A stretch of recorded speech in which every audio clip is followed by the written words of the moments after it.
Bonjour les amis, bienvenue sur PowerTrade, la chaîne des stratégies d'investissement simples et efficaces. Alors, on a eu vendredi un signal d'achat sur le CAC 40, juste avant un petit peu les chiffres qui étaient publiés aux États-Unis. Et puis donc ensuite, nous avons eu un signal d'achat sur le S&P 500.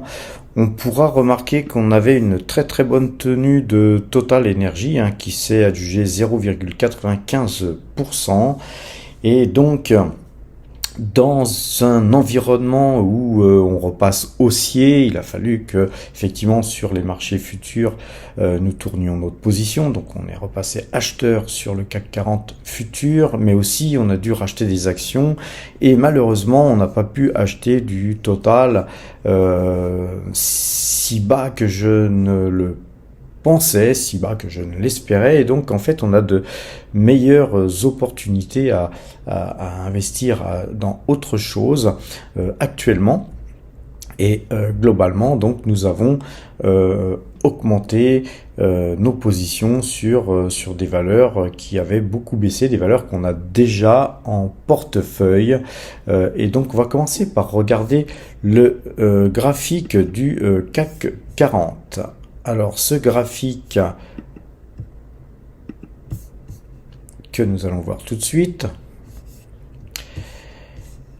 nous montre que nous avons une très belle bougie blanche, là, enfin une bougie verte sur ce graphique, qui fait qu'on a peut-être touché un point bas sur le CAC 40. On reste néanmoins dans un range baissier.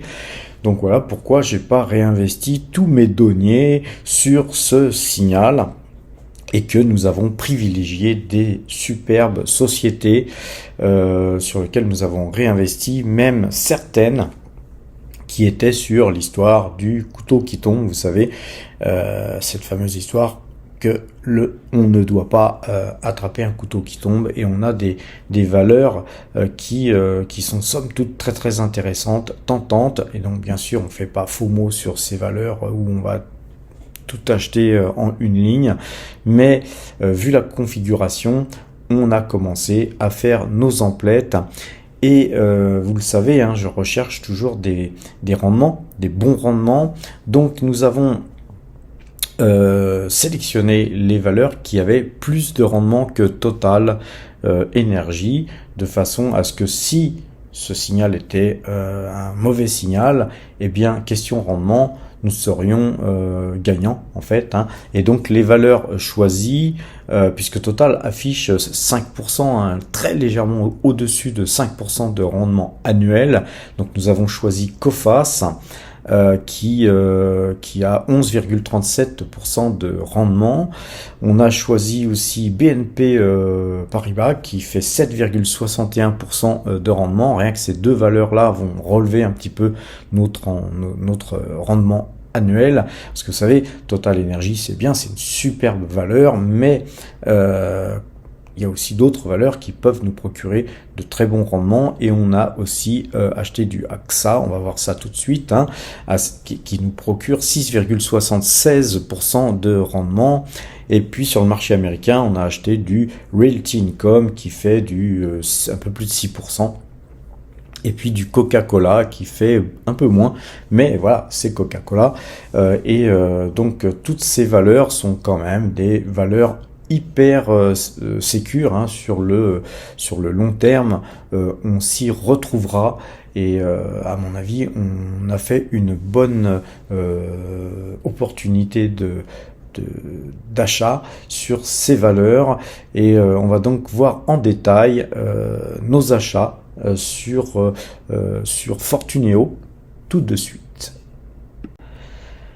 Donc sur Fortuneo, nous avons acheté sur un PEA 170 Pernod Ricard qui ont été exécutés à 159,45 €. Nous avons acheté 20 L'Oréal exécutés à 394,05 €, 100 AXA exécutés à 27,875, 150 BNP Paribas exécutés à 60,06 Et puis c'était tout, hein, ce que nous avions acheté sur ce PEA. Et là, ce que vous avez ensuite, c'est les 1000 Total Energy vendus dernièrement. Donc c'était pas à la même date, donc nous n'en parlerons plus. Sur un autre PEA, nous avons acheté 50 actions Pernod Ricard exécutées à 59,55. On a acheté 300 Coface exécutées à 11,67. Et puis 100 AXA exécutées à 27,87. Alors sur le compte de la SCI Formosa Investissement, nous avons donc acheté des actions Coca-Cola à 180 titres. Donc nous en avons eu à 52,625 et pour 100 quotités. Et puis pour une quotité de 80, nous avions payé 52,63. Alors Realty Income, hein, nous avons acheté 330 titres qui ont été exécutés tous à 50,29. Et puis c'est tout ce que nous avons acheté. C'était déjà pas mal, c'était vraiment déjà même beaucoup. Alors à présent, regardons le portefeuille débutant. Hein. On va regarder les 3 portefeuilles de PowerTrade. Hein. Le débutant qui est un portefeuille où on réinvestit tout, absolument tout ce qu'on gagne sur la chaîne PowerTrade. Et donc nous avons en portefeuille 6 titres, hein, 6 titres que nous avons achetés avec donc ce que nous avons gagné sur PowerTrade. Ce portefeuille débutant a une vocation pédagogique. Et le but, hein, donc, c'est de vous motiver à suivre notre façon de travailler. Et donc, puisque c'est un portefeuille débutant, il y a une partie épargne. Et plutôt que de faire une épargne fictive ou de faire un portefeuille fictif, j'ai tenu à faire un portefeuille réel avec de l'argent qu'on gagne. Et cet argent qu'on gagne par des AdSense ou des primes de parrainage, ça peut être tout simplement pour vous vos primes à vous, hein, des primes de 13e mois ou des économies que vous faites sur vos salaires, ou je dirais même encore mieux, des économies que vous faites en arrêtant de fumer ou en dépensant moins ici ou là. Et vous allez voir que ce qu'on gagne sur la chaîne PowerTrade, bien sûr, puisque nous sommes aussi une petite chaîne débutante, eh bien c'est très peu d'argent, puisque nous gagnons actuellement entre 2 et 4 euros et quelques par jour, guère plus.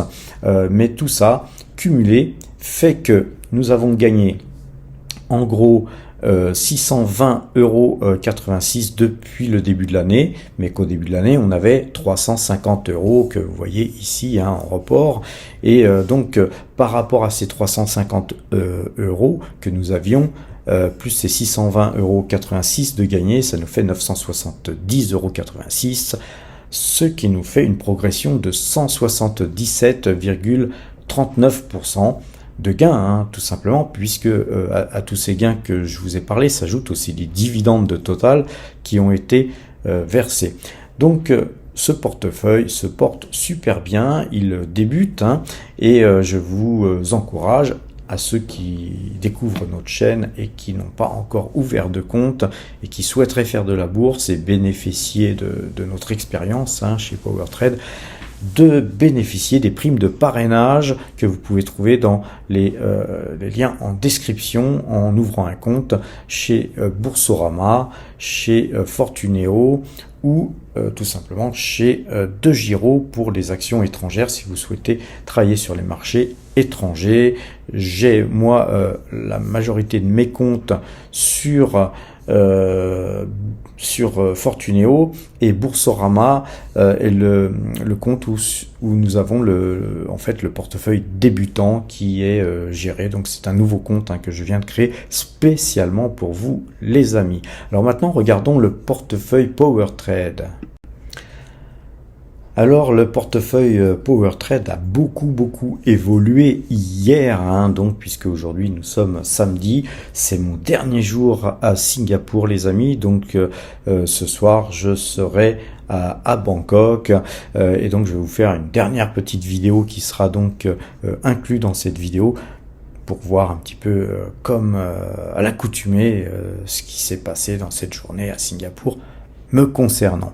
Alors on a acheté des Pernod Ricard, on a acheté du Coface, du Realty Income, AXA, L'Oréal, Coca-Cola et BNP qui sont en blanc. Et donc, puisque tout ça a été acheté, évidemment, nos espèces ont diminué d'autant. Rappelez-vous, on avait une grosse allocation d'actifs en espèces et quand il y a des signaux d'achat, il faut absolument réinvestir et pas réinvestir n'importe où puisque effectivement, il y a des valeurs qui étaient un petit peu tendancieuses. Et j'en reviens au couteau qui tombe, qui était Coca-Cola et notamment Realty Income. Voilà, il faut réinvestir et puis dans l'ensemble des valeurs que nous avons, il s'avère que nous avions déjà ces valeurs et moi je vends jamais à perte puisqu'on a en général que des très bonnes sociétés en portefeuille. Alors je dis je vends jamais à perte, il y a quand même quelques fois où quand on traîne des valeurs plusieurs mois et surtout plusieurs années où il faut savoir se couper un ongle les amis et en général c'est des toutes petites lignes sur lesquelles je coupe et que je prends mes pertes c'est jamais sur Coca-Cola ou sur BNP ou sur des valeurs comme ça. Alors concernant justement les choix de ces valeurs, ça a été sur Pernod Ricard un choix de qualité, un choix justement de valeur, on va dire, de refuge en cas où les marchés baissent. En général, ce sont des valeurs qui ne baissent pas trop. Et donc, j'ai quand même cette intuition que les marchés pourraient baisser et même baisser très fortement. Donc, on cherche une prime à la qualité avec des valeurs sur les cours actuels peu risquées, donc des valeurs qui ont aussi déjà pas mal morflé, et Pernod Ricard fait partie de ces valeurs. Donc, nous avons aujourd'hui notre deuxième plus grosse valeur en portefeuille qui est Pernod Ricard, qui pèse 8,08% de notre portefeuille, juste devant Hermès qui représente 5,96% de notre portefeuille. Et puis derrière, pour le dividende, nous avons Coface qui pèse 4,49% de notre portefeuille et Realty Income sur lequel on mise deux fois en fait, on mise sur le rendement qui est mensuel. Donc comme vous le savez, moi j'ai besoin de rendement. Le rendement Realty Income est versé mensuellement, donc vous avez un dividende qui tombe tous les mois. C'est une valeur qui augmente régulièrement chaque année son dividende. Elle doit distribuer plus de 90% de ce qu'elle gagne à ses actionnaires, et moi ça me plaît bien, et elle a une croissance, et notamment actuellement, bon, c'est un nouveau dossier, elle commence à investir dans de nouveaux secteurs, et notamment dans le secteur des jeux à Las Vegas, et donc voilà, dans l'immobilier quand même. Elle n'investit pas dans le jeu en lui-même, mais globalement, je pense que c'est une bonne stratégie parce que Realty Income a besoin de continuer sa phase de croissance, et si elle restait enfermée dans son secteur primaire, eh bien cette croissance finirait par se tarir, et donc elle est obligée de prendre plus de risques et de se diversifier dans ses investissements, et je pense que c'est une bonne chose, et si j'avais été dirigeant de cette boîte, c'est certainement ce que j'aurais fait, et donc je ne peux qu'applaudir des deux mains ces décisions. Cependant, deux choses pèsent sur les cours de Realty Income: les taux d'intérêt. Les taux d'intérêt sont en hausse, comme tout le monde le sait. Ça pèse toujours sur l'immobilier. Et puis justement, ces nouveaux investissements qui posent question. Et quand il y a des questions sans réponse, tant qu'on n'aura pas eu des résultats qui prouvent que ce que fait Realty Income actuellement est une bonne chose, eh bien, pas mal de gens prennent leurs bénéfices parce qu'il y a beaucoup de bénéfices à prendre sur ce titre, hein, puisqu'il n'a fait que monter. Mais voilà, depuis quelque temps, il ne fait que baisser et je pense qu'on pourra peut-être rattraper REIT Income encore plus bas. Mais de toute façon, on a encore beaucoup de liquidités, donc et je parle de ces 21% de liquidité que nous avons là, mais j'ai aussi la vente d'un appartement qui va arriver. Donc d'ici là, le couteau, il a encore le temps de tomber, que ça me dérangera pas plus que ça, puisque couteau tombant, on aura de toute façon un dividende mensuel qui tombera tous les mois, d'une part. Et puis d'autre part, concernant les taux d'intérêt, eh bien Realty Income, c'est une valeur qu'on ne peut pas on va dire assimilées à des valeurs immobilières telles qu'on le voit en France. C'est une valeur qui est très très peu sensible en fait au taux d'intérêt. Donc bien qu'elle y soit, hein, elle est quand même sensible au taux d'intérêt, mais extrêmement moins qu'une valeur comme Clépierre ou que sais-je. Hein. Donc voilà, et donc on est toujours dans la prime à la qualité. Et puis pour terminer, BNP hein, qui verse aussi un bon dividende, et Coca-Cola qui, à mon avis, quand elle va rebondir bien plus haut que les $60. Donc on fait on va dire là sur Coca-Cola plutôt un pari qu'autre chose, mais un pari extrêmement peu risqué. Encore une fois, on a encore beaucoup de liquidités et donc c'est des valeurs qui, si elles baissent, moi me ferait de toute façon extrêmement plaisir, puisqu'on pourrait conforter nos lignes hein, et augmenter notre position sur ces valeurs dont on vient justement de se positionner aujourd'hui. Alors maintenant, regardons le compteur à pépettes, les amis. Mais avant de regarder le compteur à pépettes, j'aimerais vous parler aussi de la journée qu'on a eue hier. On a eu une journée extrêmement animée, puisqu'il y avait donc des chiffres et des chiffres de l'emploi. Et les chiffres de l'emploi aux États-Unis sont extrêmement scrutés, car effectivement après ça encourage la banque centrale à intervenir sur les taux. Et donc ces chiffres étaient excellents. On avait eu plus 336 000 création de postes, donc c'était excellent, d'autant que les chiffres précédents ont été révisés à la hausse, donc on a créé beaucoup d'emplois pendant une période saisonnière, hein, puisque c'était juillet-août, et la chose qui était donc négative, parce que quand on crée beaucoup d'emplois, effectivement la Banque fédérale elle tend à vouloir maîtriser l'inflation, à maîtriser tout ça, et donc elle veut pas qu'il y ait surchauffe dans l'économie, et elle pourrait être tentée de continuer à augmenter les taux d'une manière plus importante. Mais un élément positif a été quand même signalé, c'est qu'il n'y a pas eu d'augmentation de coûts salariaux, donc les salaires n'ont pas augmenté, et donc ça prouve que l'économie américaine, hein, l'économie US est très résiliente, et on a quelque chose qui est tout à fait positif à mon sens, et c'est pour ça que les marchés ont eu tendance à finalement monter, parce que à présent on sait que les hausses de taux sont presque arrivées à maturité. Beaucoup d'analystes, beaucoup de spécialistes, et encore une fois les spécialistes, les analystes se trompent souvent, se trompent pratiquement toujours, mais en termes de taux, je pense que on aura certainement une dernière hausse de taux de 0,25. Je pense que la plupart des opérateurs de marché s'attendent à ça, et puis ça sera la dernière, et puis c'est même pas certain qu'on l'ait. Et donc on arrive à une situation où tout le monde ne regarde plus trop les taux, et on commence à se polariser sur les futurs résultats des entreprises. Et c'est ça qui va être important ces prochains jours, c'est comment les marchés vont anticiper ces résultats trimestriels qui seront publiés prochainement.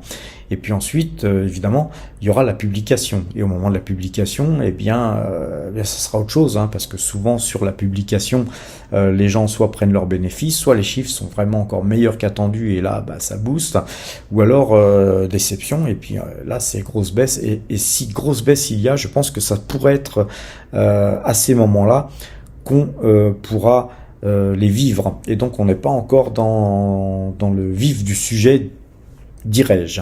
Alors, compteur à pépette, oui, mais petit pouce bleu, les amis, maintenant que je vous ai dit tout ça.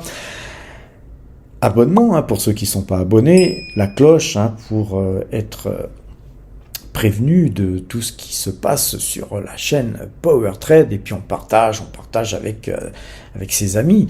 Hein, faut pas être égoïste, hein, on a beaucoup d'informations sympas sur la chaîne Power Trade.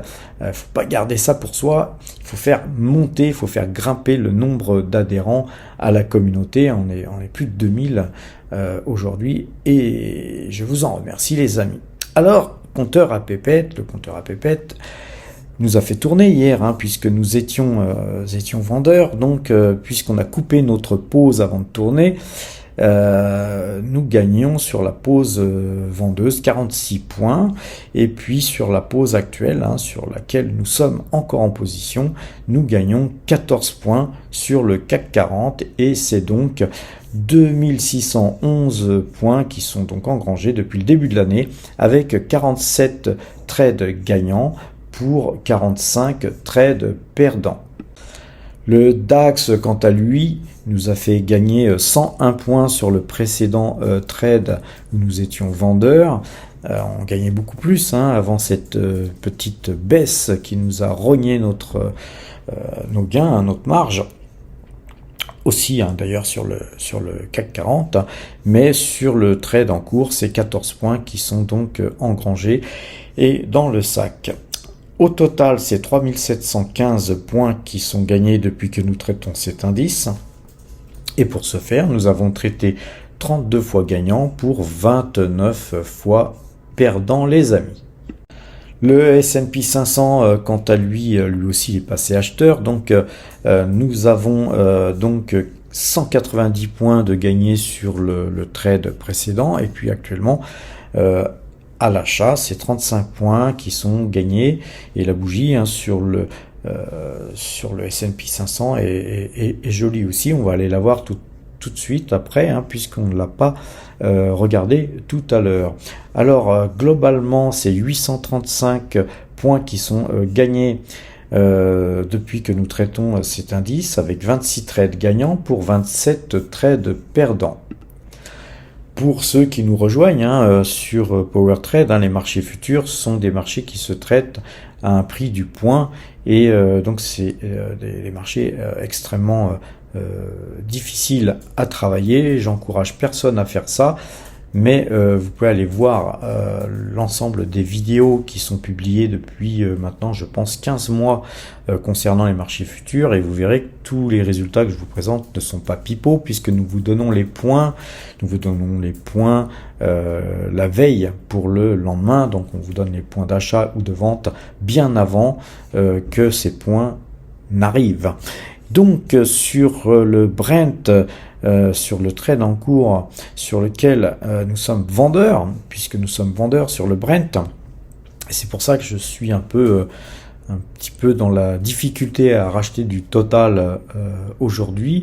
Et bien sur le Brent, nous gagnons 8,61 pips sur le trade en cours, et c'est 45,38 pips qui sont donc engrangés depuis que nous traitons cet indice, avec 18 trades gagnants pour 10 trades perdants.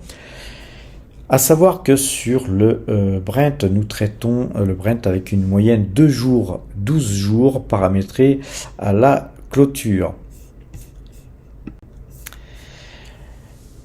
L'euro-dollar, lui, eh bien, il est passé acheteur, hein. On a enfin un petit signal d'achat sur l'euro-dollar, et donc on a gagné un tout petit peu d'argent, hein, puisque c'est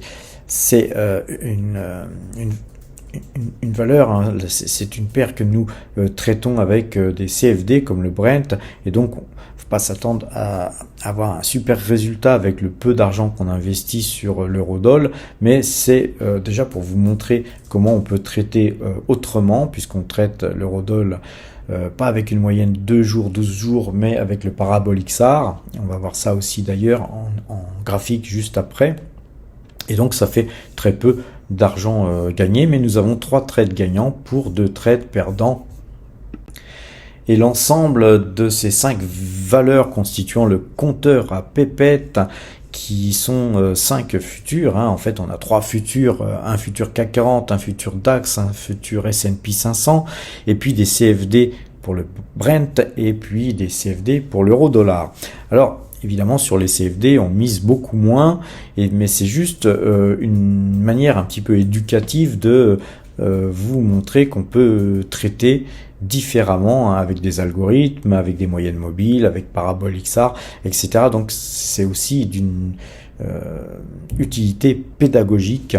Ce compteur à pépettes n'est pas seulement pour vous montrer combien on fait de performance, hein. C'est important aussi de le prouver de façon à vous encourager à vraiment, si vous traitez sur les marchés futurs, à adopter un système et de vous y tenir, parce que vous pouvez pas le voir là pendant encore un mois, mais habituellement j'ai ce graphe que je vous montre sur Metastock et on voit bien notre performance évoluer, mais parfois on perd de l'argent, et quand on commence avec des pertes, on peut perdre confiance et puis finir par travailler sur un autre système, et puis de système en système, en fait on finit par faire n'importe quoi, par perdre de l'argent, etc. Et donc notre système nous fait gagner 2611 points sur le CAC 40. Je vous rappelle que c'est 10 € le point, donc ça nous fait un peu plus de 26 000 € de gagné sur le CAC 40. Sur le DAX, on a gagné 3715 points, pardon. Mais le DAX se traite à 25 € le point, donc c'est 92 875 € qui ont été engrangés.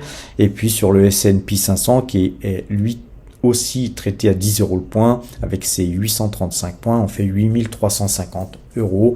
Après sur le Brent, voilà, on gagne 4200 et quelques euros, et puis 24 € sur le dollar. Donc vous voyez, en fait tout est dans le vert, hein, puisqu'on ne fait que gagner de l'argent sur tous les indices, mais on gagne très très peu évidemment sur le dollar, parce que c'est pas du tout ma spécialité, les monnaies, les amis. Le total de tous ces indices nous fait gagner 7231 points, et au global en euros, hein, parce que c'est ça qui compte, c'est le compteur à pépettes, hein, donc c'est les pépettes, c'est donc 131 581 pépettes, 581 580 € de gagner depuis que nous traitons ces indices, c'est-à-dire depuis 15 mois, les amis. Alors allons voir un petit peu les graphiques à présent. Alors regardons le graphique de Total Energy, et on voit que sur Total Energy, effectivement, on a une belle bougie, hein, une bougie qui pourrait penser que les cours vont se retourner, mais la moyenne 2 jours, 12 jours, elle reste vendeuse. Donc on attendra aussi que le Brent donne des signes de reprise pour se replacer sur cette valeur. Pour terminer sur les graphiques, les amis, on peut voir que le S&P 500 nous a dessiné une jolie bougie, hein, donc vendredi soir à la clôture. Les marchés ont pris légèrement un peu de bénéfice, mais globalement on a une très très belle bougie qui s'apparente à une bougie de reprise, hein. Ça demande une confirmation. Mais pourquoi donc j'ai acheté aussi du Coca-Cola et du Realty Income, c'est que d'abord c'est des valeurs qui composent le S&P 500, mais c'est qu'on avait des volumes aussi, hein, les amis. On voit que les volumes ont redépassé les volumes là qu'on avait eu le 14 septembre. Et donc cette bougie là où on avait donc un prémisse à la baisse avec fort volume, et là on a une bougie avec prémisse à la hausse avec fort volume. Donc il est bien possible que les chiffres publiés donc vendredi apporte un petit peu de l'eau au moulin aux acheteurs et puis que les vendeurs, hein, ça, vous savez, il y a toujours des vendeurs à découvert, notamment sur les marchés futurs, etc. Comme nous l'étions, hein, eh bien quand ça passe acheteur, qu'est-ce qu'on fait? On tourne notre position et nous on a des systèmes algorithmiques qui sont assez serrés, et ce qui nous fait avoir pas mal de faux signaux finalement, hein. Mais il vaut mieux des faux signaux souvent et puis ensuite des bons signaux qui restent assez longtemps en position, qui nous font gagner plus que ce que l'on perd au final. Mais il y a des gens qui ont des signaux paramétrés un peu moins finement et donc il est bien possible que effectivement le lundi, si les marchés continuent à monter, eh bien les signaux de tous ces gens-là vont s'enclencher les uns après les autres et ils vont tous se mettre à l'achat et puis voilà, l'effet mouton, hein, vous connaissez, va faire que les marchés vont s'emballer à la hausse. Et ça, c'est pas impossible, tout comme une baisse des marchés reste aussi probable. Donc on verra. Mais en tout cas, on a là sous les yeux toutes les probabilités de voir les marchés continuer à monter lundi. Alors les amis, à présent je vais vous laisser sur quelques images que j'ai filmées donc vendredi lors de mon petit périple à Singapour. Voilà, si ça vous intéresse pas, vous pouvez arrêter tout de suite la vidéo, et si ça vous intéresse, je vous encourage à regarder les amis. Ensuite je vous souhaite un bon week-end.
还在晚上。下一个。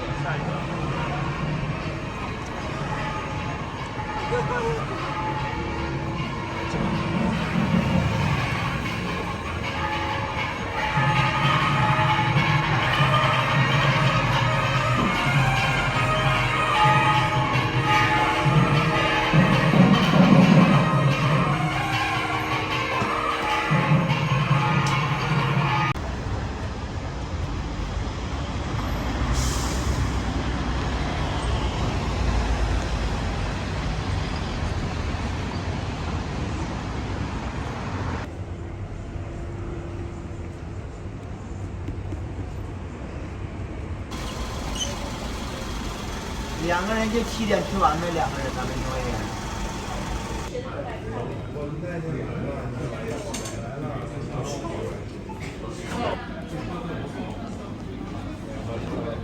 你每次都有人啊？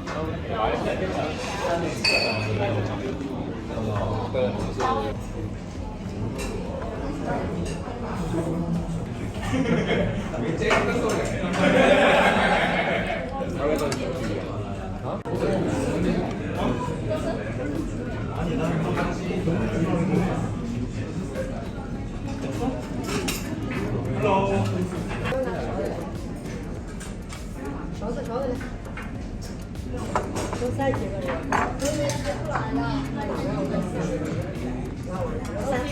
楼三。